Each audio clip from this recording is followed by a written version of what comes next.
Welcome everyone, Lionheart here, and today we have a little bit of an unexpected content update for Total Warhammer 3. So CA announced the other day that they are introducing Bhashiva and the Tiger Warriors, an upcoming character pack with a brand new legendary lord for Warhammer 3 that adds to the kind of the roster of Cathay, but also adds in some TIGERMEN. And this kind of been teased, leaked, rumored for some time. I think there was an IMDb post or leak about some voice actor casting work for TIGERMEN well over like a year ago or so. So people have been speculating about when exactly we'd see TIGERMEN. And now CA have come out and said that ahead of Lords of the End Times, their next major DLC for Total Warhammer 3, which is still aiming for later on this summer, this year, they are going to be dropping a single Lord character pack, which is something they've talked about doing for quite a while now, in fact. And this is going to be the first character pack that we get. So we're just going to go through the blog post. You can find it linked in the description, or if you're watching on stream, you can find it in the chat as well. Going to go through, share my thoughts as we go through all the info that we've got here, and they'll be sharing more with us and probably hopefully showing off some gameplay in the coming months. They've said that this is aiming to release late spring, which I think probably means May, but place your bets. I'm going on holiday at the end of May, so hopefully it's before then. Please. Anyway, so this year marks the 10th anniversary of Total Warhammer, which that in itself just seems absolutely mad that we're 10 years into this now. I remember when it all began. Oh, also, Purple Beard, probably should mention, charity fundraiser, if you've been paying attention to the channel and the content over the last 2 or 3 months. We raised over £5,000, which meant I dyed my beard purple for charity. Yeah, have to like disclaimer that every time.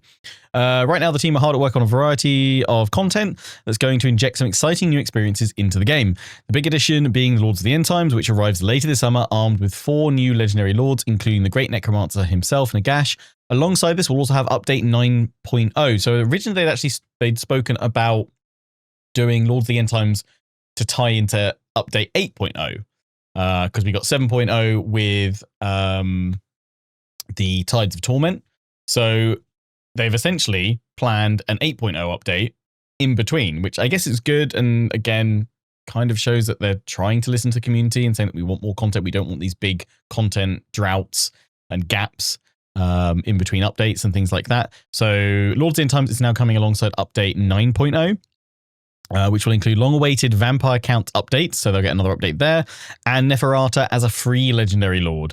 So we're still on track for release later this summer, and look forward to sharing more with you close to the time. I mean, that's the kind of the big thing as well, and I wonder if also them releasing these character packs potentially maybe help soften the blow if later on in the next few months they have to go, yeah, we're going to need to delay Lords of the End Times a little bit. I mean, their track record recently for having to delay DLCs for whatever reason, and you know, it's not always a bad thing to delay DLC. I'd much rather them delay it and make it better than release it too soon and it be bad. But basically their track record of saying, here's our release date or here's where we're aiming for versus when it actually comes out isn't particularly great right now. So I'm still, when they say later this summer, I'm still like, later this summer, later this autumn, is it going to be another Christmas release? We will wait and see.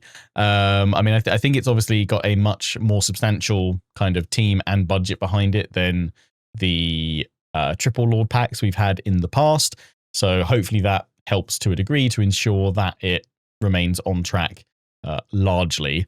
You know, I would have thought summer they can release it at any point up to the end of August and it's still summer, unless they're going to fool us all and go, haha, we meant Australian summer, in which case that's what, like January.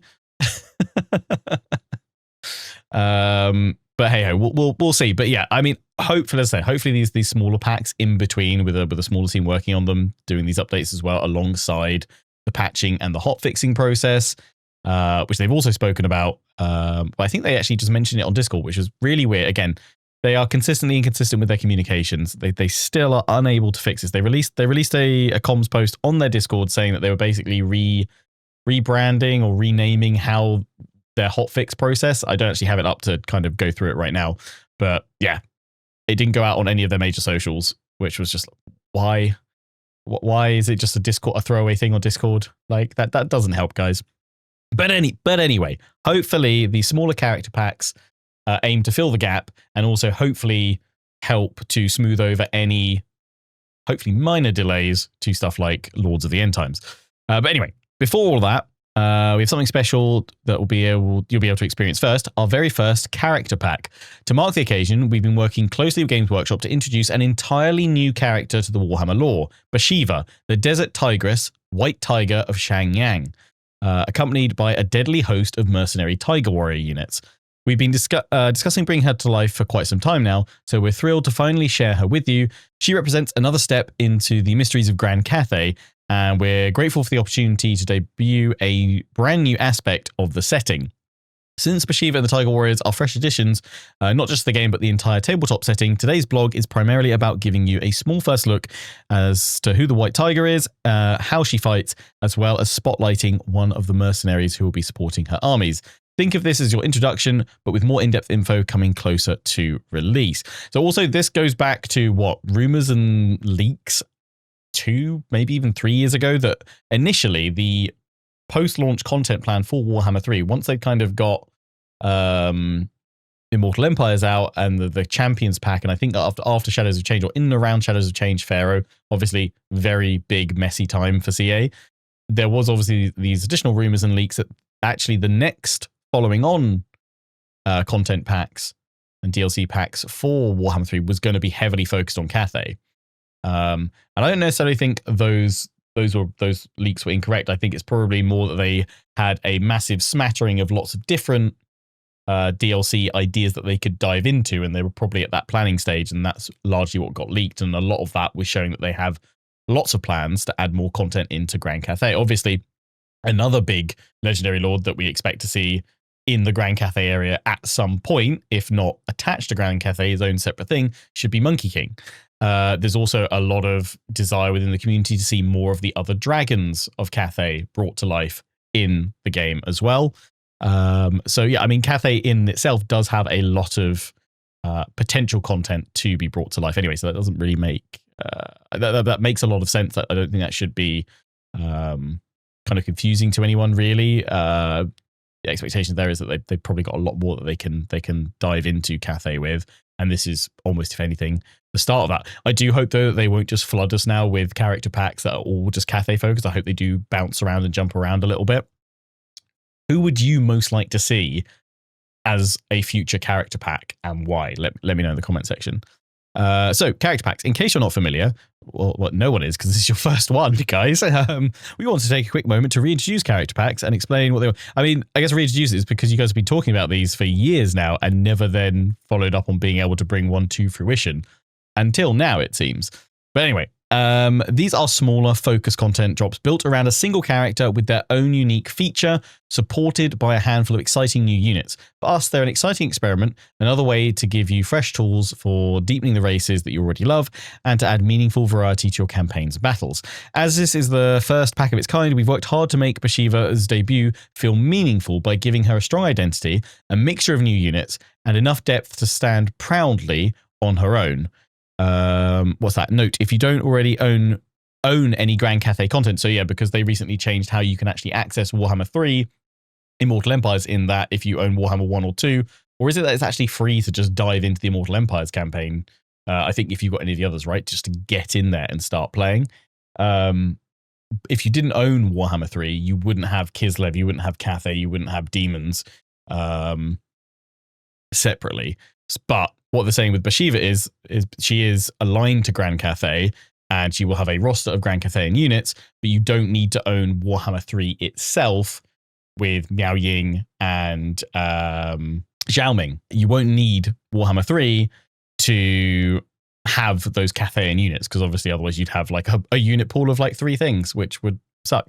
But yeah, they work to enough depth to stand proudly on her own, or slot naturally alongside the might of Zhao Ming. Oh, it literally says that. Zhao Ming or Miao Ying and Yuan Bo's armies. Yeah, of course, I always forget about Yuan Bo. He was fun, though. Here's what you can expect. Bhashiva and the Tiger Warriors coming in at £3.99 or $4.99 or €4.99. You get one legendary lord who's anti-infantry, Bhashiva.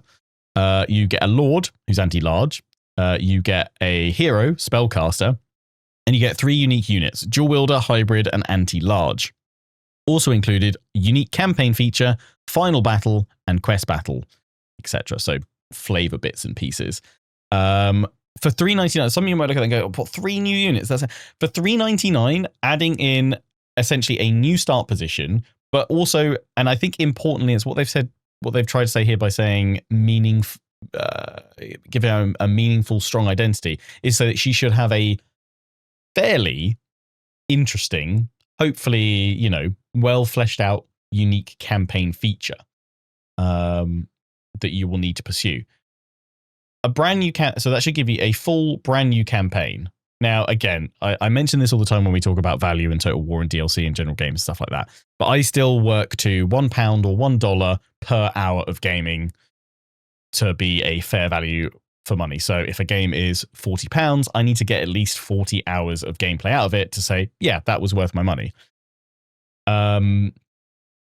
This basically on that metric means I need to have 4 hours of enjoyable gameplay, 4 to 5 hours of enjoyable gameplay for it to be good value for money.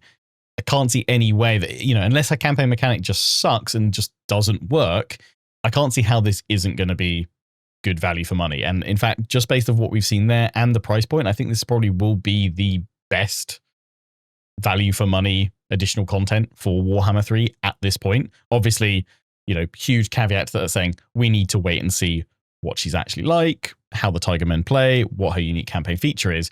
But if it's of the same degree as, say, Tides of Torment, unique campaigns, individual characters, or maybe even compare it to some of the unique mechanics for some of the free LC Lords that we've had in the past, and then just expect a little bit more. Expect somewhere between a free LC Lord and a full Lord from a triple Lord pack. That seems to fit perfectly within that range, to be honest. Ultimately, I wouldn't say no to more units, but again, these are all about creating packs that they can make, I guess, as quickly and as cost effectively as possible. But to kind of anchor it back into a point, $3.99 for a campaign that I will probably get 15 to 20 hours, if not more, depends on how long her campaign goes on for. 15 to 20 hours for $3.99 seems like an absolute bargain to me. Again, you might have your own value. You might rate your time at 50p or 50 cents to hour of gameplay. Therefore, you would need much higher hours to, you'd need 80 hours to £40 worth of game to make it value for money for you. We each have a different value on our own time. But for me, that just seems like it's going to be pretty good value. So let's hope then that the content now meets that expectation of value there. There is also some free content coming alongside this. So with the patch that will come alongside it, hopefully a host of fixes and things, we'll get another legendary hero, anti-large. So it's going to be another Grand Cathay legendary hero to plop in and enjoy. So if you're planning another Grand Cathay campaign, you're not sure about Bhashiva, or you don't have any money, you don't want to pass on a cup of coffee that day, then you'll get a free legendary hero anyway. So here is Bhashiva, the white tiger. Let's open that up. That actually looks really cool. And I'm not just saying that as another cat fan, Lionheart. I mean, it's no Lion Man, but it'll do. It's pretty awesome if you ask me. Yeah, the cat puns are going to be pretty rife with this one. Okay. So yeah, to summarize, this will be the main bit of content that I'm most excited for the next few months. I'll see myself out. But yeah, Bhashiva looks great. They've got like a double-sided halo blade thing. What are they called? What are they called? That's it. We're done. Everyone's leaving. It does look perfect. Exactly. Lore introduction. As head of the Tiger Court, Bhashiva stands as one of the mighty lords of Shangyang, a mercenary sovereign to whom every Tiger Warrior commander ultimately bends the knee. She bears the revered title of White Tiger. Hers is only the latest chapter in a legacy far older than her name. The first White Tiger carved her destiny in heroic fashion, guiding the Highland tribes across the towering mountains of heaven, through blistering western deserts, and into the lands ruled by the Iron Dragon Zhao Ming. There, she swore fealty to the Western Master, forging a bond that has endured for centuries. Each new white tiger rises to the mantle of the last, renewing ancient oaths and stepping into a legacy older than most kingdoms. No records exist of how many champions have risen. What is certain is this: the white tiger appears whenever the tides of chaos surge. Each time they take up the mantle, they once again lead their people into the heart of the Everchosen's armies, driving the tiger warriors straight into the storm. Through these countless cycles, the white tiger achieved what few beings of any age can claim: to have stood in battle against both Azavar Kul and Archaon. I mean, that's pretty cool. Someone was saying when we mentioned this on stream the other day, I think it was Whiskey actually, in fact, that this seems very similar to a mechanic like almost like the Wood Elves and Orion becoming like the latest champion of the forest as such. Which, yeah, that sounds really cool. That a new one kind of takes up the mantle each generation, each age, to lead the fight against chaos. I mean, also, and something again that I really hope that they embrace with this pack and just DLCs going forward is the more objective, like narrative focus, not railroaded, but giving more flavorful, more meaningful short and long campaign victory objectives. And I really, really hope one of them is to face like a mighty chaos invasion and actually drive across the map, because a lot of the campaigns recently have ended up focusing in and around just conquer and unite all of Cathay. It'd be really cool if this was to lead like a mighty white tiger crusade into the heart of the chaos waste in the north and smash Archaon to bits and, you know, a few other factions. So I think that'd be great because, one, it gives you a reasonable length to a campaign and also takes you to places that Grand Cathay units may not typically end up. Battle gameplay. On the battlefield, Bhashiva fights exactly as the tales describe. A silent shadow that closes distance with unnerving speed before striking her prey. She excels at hunting down infantry, carving through tightly packed ranks with the blades of Shangyang, twin Katara burning with the Iron Dragon's fire. Each strike not only scorches her victims, but weakens their resistance to flame, letting her plow through fights the moment she commits. Her agility is at the core of her playstyle. She darts between threats, repositions effortlessly, and uses her mastery of stealth to pick the perfect moment to appear. Her signature item, Heaven's Gate, builds on that stealthy identity by letting her move rapidly across the battlefield without being seen. Whether she's flanking, ambushing, or diving straight into exposed infantry lines, Bhashiva is designed to feel inevitable, a fast, merciless predator who dictates when and where the fight begins. With speed, stealth, and explosive opening damage, she rewards players who think like hunters, patient in setup and ruthless in execution. I mean, that sounds really fun.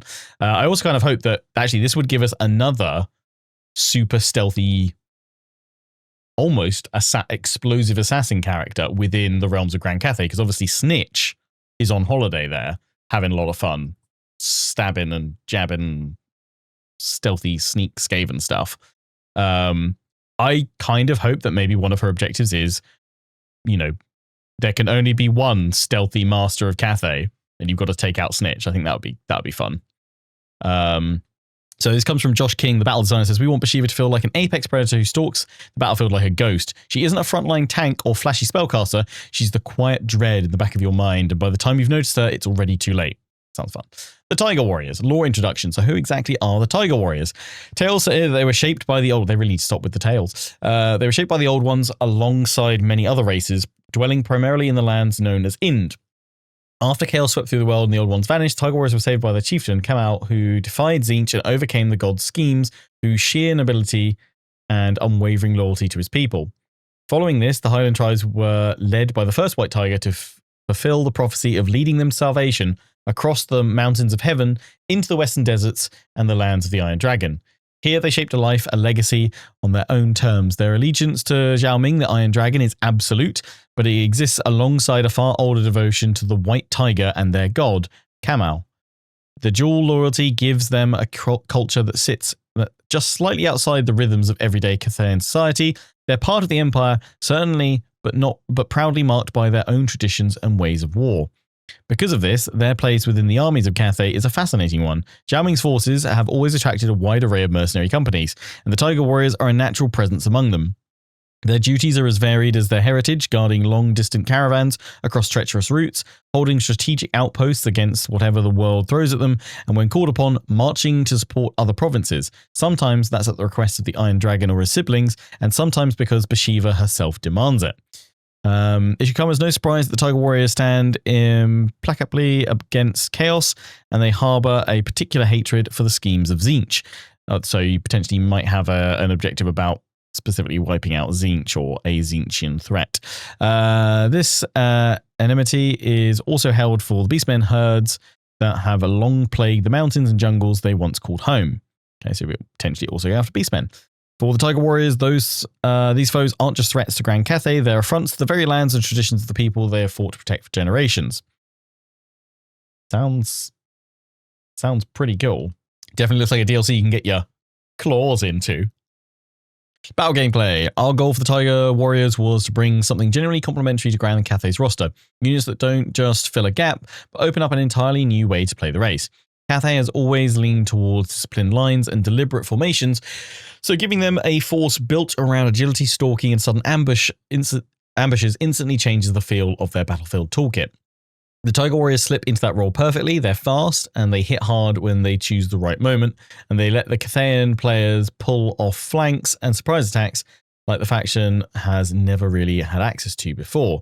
From a visual standpoint, they're also some of the coolest characters and units that we've ever worked on, unlike anything that's come before in the series. From Vasily Nikolov, the project lead designer, Bhashiva and the Tiger Warriors sit at a unique crossroads, honouring the culture of their ancestors while embracing the rules and traditions of their new home. The duality shapes their design, making them a familiar yet unique experience for Grand Cathay. So here we get to see one of the new units, the Claw Speaker Spellcaster. That's really cool. You're definitely, instead of there being a Tim for the series, there's definitely going to be a Tony the Tiger. Great. Yeah, looks awesome. Lore introduction. Tiger Claw Speakers serve as the wizards of the Tiger Warriors, worshipping the old Indish gods, chief among them being Kamal, the tiger god. Their magic leans towards the wind of beasts, channeling the raw, untamed strength of the wild. In battle, they can swell the ferocity of their own warriors or summon savage creatures from the mountain of heaven to fight at their side. Unsurprisingly, faith also runs deep among the Tiger Warriors. Every one of them believes that without their god's protection, Chaos Gods would rise to enslave their race once more. For the Claw Speakers, that belief is more than tradition, it is the duty that they carry in every spell they cast and every battle fought. Play a very different role to the spellcaster kin within the Cathayan roster. They move quickly, deploy forward, and slip into positions just ahead of the main army thanks to Vanguard deployment, not to fight but to shape the battle before it ever begins. Their hybrid role of priestly devotion and raw magical talent gives Grand Cathay something it's never had access to before: the healing properties of the Lore of Life, paired with spells from the Lore of Beasts and Shadows. Please give me Pit of Shades. Please give me Pit of Shades. The Claw Speaker becomes this incredibly versatile force multiplier. Beyond the above, we're also exploring how best to express the Claw Speaker's devout spirituality and how their faith with Kamal shapes their abilities on the battlefield. This work is still ongoing, but we'll have more to share the closer we get to launch. Matthew Murdoch, Senior Motion Capture Technician. Tiger Warriors represent that constant tension between the beast that they are and the warrior they choose to be. They're not just soldiers, they're the razor-thin line between instinct and discipline. One moment composed and calculating, the next a flash of raw, feral fury. Nice. And there we have it, your first look at Bhashiva and one of the formidable Tiger Warrior mercenaries who march outside, the Claw Speakers. We're aiming for a late spring release window for this character pack, so we'll have plenty to share as we get closer to launch. A full roster overview, details on the new campaign feature, an introduction to the free legendary hero, and more. So, there we go. Honestly, that all sounds really promising. For $3.99, I can't really fault that right now.